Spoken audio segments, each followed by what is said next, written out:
Welcome to Ender.io, one of the most difficult and challenging mods to get into. Oh no, wait, it's not. That's what this video is going to be covering, is how you can kind of take shortcuts in Ender.io, get things going a little bit faster. So if you look before me, I have, of course, a whole bunch of Endermen. Just ignore them. They're here just for presence, I guess. I don't know. But the basic idea that I'm going to be covering here, as I said at the beginning, is going to be just kind of getting you into the mod. A lot of people find the Ender.io nowadays versus back in the 1.7.10 days or something along those lines. It's a little bit more challenging to get into. Actually, it's just a matter of people are unfamiliar with a lot of the materials that usually are used in the machines. A lot of the cases in mods, they'll be using things like iron and other mob drops. In this case, it's a little bit different. It is some of that, but there's a lot more to it. It's more organic nowadays with Ender.io. So let's start off with your first things that you're going to want to get in Ender.io is going to be this, a simple sag mill, or the sag mill. There is a regular sag mill, and of course the enhanced sag mill is just really ridiculous. But yeah, I know, right? But these are going to be your bread and butter is a sag mill of some kind for getting a lot of the things done in Ender.io. So I recommend you get this first, then you work on getting an alloy smelter. And of course, you're going to want some kind of power source. That's up to you if you want to use the simple generators or other generators that may be available to you. But it's more or less just letting you know that this is where you want to start, right here, simple sag mill. Now, if you want to go a little bit further than that, let's start off with some of the things, shortcuts, things that can benefit you, little gems of knowledge. In this here, if you look at the recipes list, there's tons of stuff. But on page 1, got here wheat can turn into flour. That's already 1 loaf of bread. So let me flick the switch here and see we've got a bunch of wheat being piped in. We'll start making flour, 1-to-1 ratio. Any of these, of course, this is just going to be a little faster. Also gets you a little bit of seeds so you can replant these. And what good is flour? Well, if you just put it in a regular furnace even, which doesn't require any power at all, you'll get a whole loaf of bread. So already that's just something that will keep you going early game, very simple and easy. Now the thing is though, is that this, a sag mill, requires a little bit of prep to begin with, which means simple machine chassis, which, of course is going to take a bunch of iron, as it's a machine, but it will also take a grain of infinity. Now, I have covered this in the past on how to get it, but I am going to show you a brief way of how you can, well, set up this thing here. All right, down in the underground, I have... Okay, let's try that again. Down in the underground, sorry, I got stuck underneath the bedrock.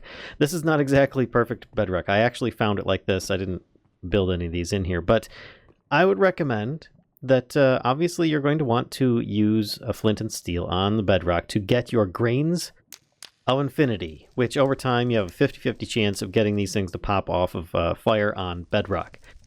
And then you'll have to relight it.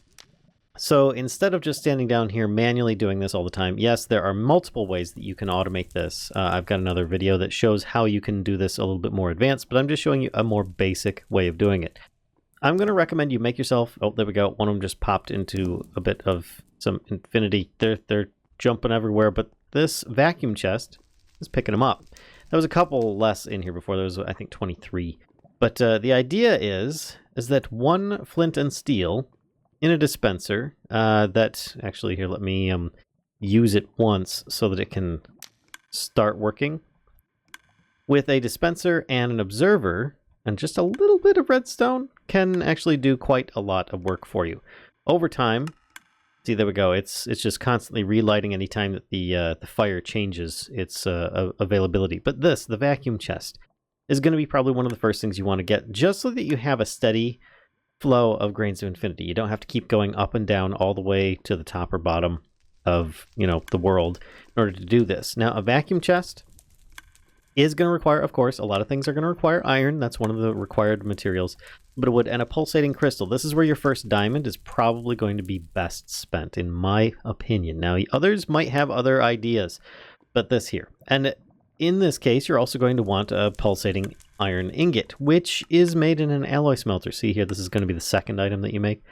And pearls and iron ingots. Yes, there will be a little bit of manual labor at the start, but then after that, everything will just start pouring into automation. Now, once you get your pulsating iron ingot... Wait. Ender pearls. I have to fight Endermen. I can never find Endermen when I'm looking for them. That's what this is all about. The Grains of Infinity. You take some of these, which I've already got some on me, and let's actually head back up to the top. There we go, all the way back up top. And you can put them in your sag mill, grind it up. Now, in this one, it's going to take for frickin' ever. But if we put it in something that's already been upgraded a bit, it'll take less than for frickin' ever. But eventually, you'll get some of these things here, which is your Infinity Dust. That's right. These are going to be very useful in how they're used. Now, I set up a little something here so that you can best get at least a few ender pearls, because you're going to want to get those for some of the alloys that you're going to need and so on. I recommend you set up like maybe a 5x5 area, give it a roof, make sure it's at least 3 blocks high, and click one of these down in the middle. I am doing this outside, and I also recommend you have yourself some boats just in case.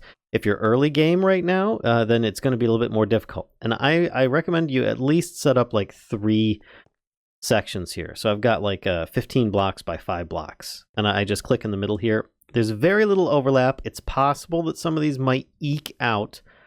And if so, and they're exposed to the sky, these little gas clouds will get zapped by lightning. How conveniently timed. And will get destroyed. But they may create other creatures like bats, ender mites. Wow, this is very convenient. Silverfish, and oof. They might also have other effects that kind of hurt, and creating endermen. So if you can grind up a bunch of these Infinity Dusts, that is one way that you can you can potentially get yourself some ender pearls just by waiting for the enderman to show up. Now these last for quite a while, actually, like anywhere from about 30 seconds to a few minutes.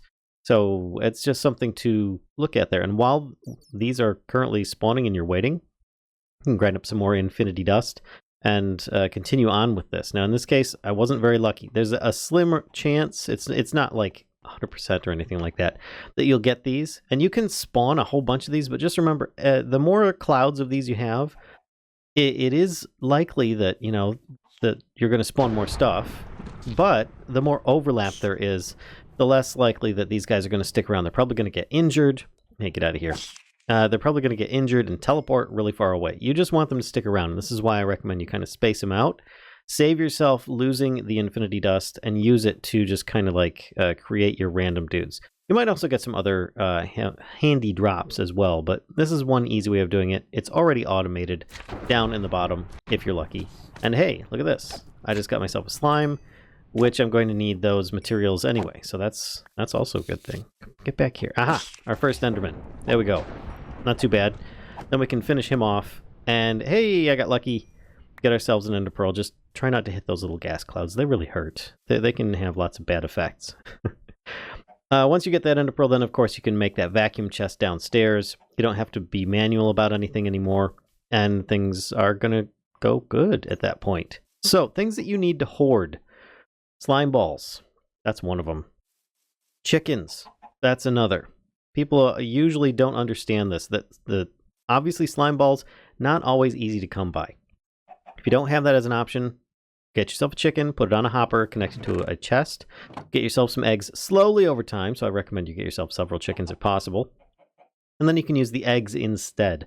What for? Well, there's all these little like organic dyes that are like the building blocks of Ender.io. These are what you're really going to be looking to get, is the organic dyes and silicon.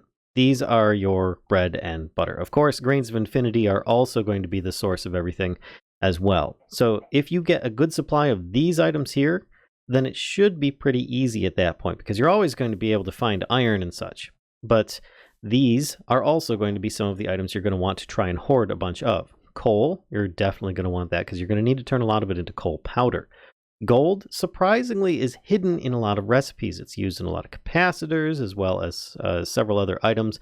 Iron's going to be used in everything, and it's a machine mod, so therefore iron's going to be used up, but it is a very common resource. Soul sand, underused. You will need to have some. You don't need to have a lot, but some.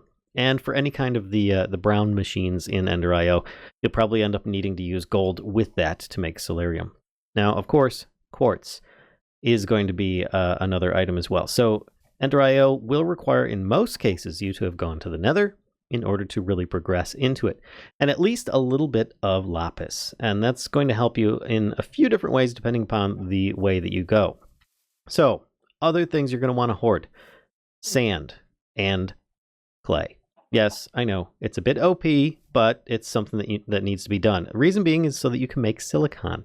Silicon, actually I just grabbed 2 of them here, let me put that back down, is going to be used for making a ton of different machines. Specifically, you've got, these crafters aren't really that big. The photovoltaic composite, if you want to make yourself some solar panels, that's great. Remote awareness upgrade, not really necessary, etc. But alloy smelter, if you look here, you need electrical steel ingots, requires silicon. You need redstone alloy ingots, you need silicon. You're going to need slice and splice or any of these other recipes, you're going to need silicon. They're going to be useful in a lot of ways that are unexpected. So just having a good store of sand and or clay is going to be useful. Now, I did mention clay. Why clay? Let me grab a piece of that. Use for this, in this case, is going to be, hold on a second, but this right here, conduit binder composite. This is the base building block, of course, with sand and gravel. Those are things that you're going to need as well. But clay is usually overlooked and highly required for anybody that likes modding Minecraft.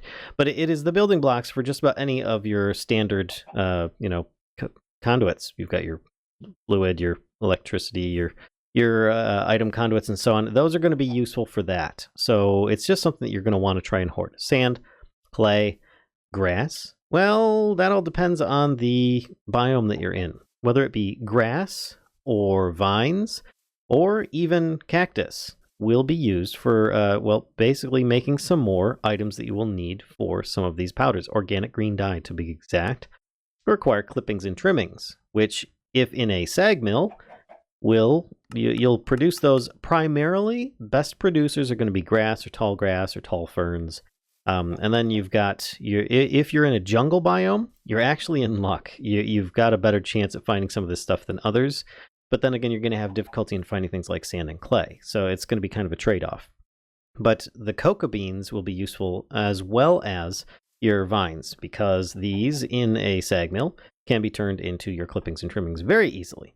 Now, if you go with something like this, your cocoa beans, those can be used to make cookies. Wait a minute, no. Organic brown dye, which is going to just be useful. It replaces a key item here. And this is the most popular one that you can find it at, is either cocoa beans or dead bushes. And of course, you're going to need to use you've got your pair of shears here, which is going to be useful for just about any of these. Getting your vines, maybe not your cactus, but getting the dead bushes, grasses, your tall grasses, any of those are going to be useful because you are going to need your clippings and trimmings and twigs. If you look here, twigs and prunings are very common from dead bushes, as well as can be substituted in a lot of recipes, these twigs and prunings, with, as you see over here, your cocoa beans, which is going to be very useful. Now these, if you look, are going to be used for making organic brown dye. Once again, more of the dyes. You're going to be needing organic green dye, which is made from clippings and trimmings and either eggs or slimes, as I've mentioned before. You could also use cactus, which works really nicely, and that coal powder I was talking about, which is going to, or coal from, turned into coal powder, which is just ground up in your sag mill. The organic black dye is a little bit different. It will require, of course, eggs and or slime ball, plus more coal powder. And your organic brown dye is going to require the same thing, slime and eggs. So those are obviously very important. Plus some kinds of twigs or cocoa beans. These are your main things. Now, if you look here, let me get rid of these ones here and this here.